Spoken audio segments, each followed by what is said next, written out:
மாதிரி serial next பிரேமோ என்ன மாதிரியான ட்விஸ்ட் ஆக்க போகுதுன்னு பார்க்கலாம். நீ விட எதுக்காகடா இவ்வளோ கோபப்படுற? கொஞ்சம் பொறுமையா இரு. எப்படின்னா என்னால பொறுமையா இருக்க முடியும் சொல்லுங்க? என்னால எப்படி பொறுமையா இருக்க முடியும்? எனக்கு எப்படி வருக்கு தெரியுமா கோவம்? அவனை பார்க்கும் போதெல்லாம் அந்த அளவுக்கு கோவமா இருக்க. என்னை மிரட்டி யமுனாவோட கழுத்துல தாலி கட்ட சொல்லி என் வாழ்க்கையை அழிச்சு யமுனாவோட வாழ்க்கையை அழிச்சு இப்ப காவேரியோட வாழ்க்கையும் கேள்விக்குறியா இருக்கு. அது எல்லாத்துக்குமே காரணம் அவன் தான். அவனாலதான் இப்படிப்பட்ட பிரச்சனை எல்லாம் சொல்லிட்டு ரொம்பவே கோவப்பட்டு பேசிட்டு இருக்காங்க.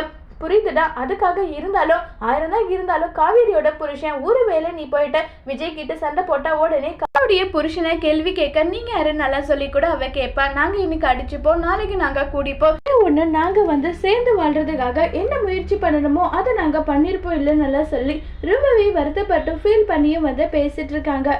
இதை கேட்டதுமே குமரன் ரொம்பவே கில்ட்டி ஃபீலிங்ல இருக்காங்க. ஆனா நடந்து முடிஞ்சு போச்சு. இனி எதை பத்தியும் பேசுறதுனால எந்த பிரயோஜனமும் இல்லைன்றது என்னுடைய மைண்ட் தாட். அதனால இதை பத்தி பேசவே தான் நான் நினைக்கிறேன்னு சொல்லி ரொம்பவே வருத்தப்பட்டும் ஃபீல் பண்ணியும் பேசிட்டு இருக்காங்க. இப்ப என்னதாண்டா நீ சொல்ல வர?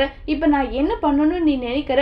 நீ எதுவுமே பண்ணாம இருந்தாவே அதுவே போதும். என்னடா சொல்ற? ஆமா, நீ எதுவுமே பண்ணாம இருந்தாவே அதுவே போதும். நான் இனி என்ன பண்ண போறேன்னு தெரியல. அதுக்காக காவேரிக்கு என்ன நடந்தாலும் அதை பார்த்துக்கிட்டால நான் இருக்க மாட்டேன்னு சொல்லிட்டு ரொம்பவே கோபத்துல இருக்க நிவின் அதோட இந்த பிரமவை முடிச்சிருக்காங்க.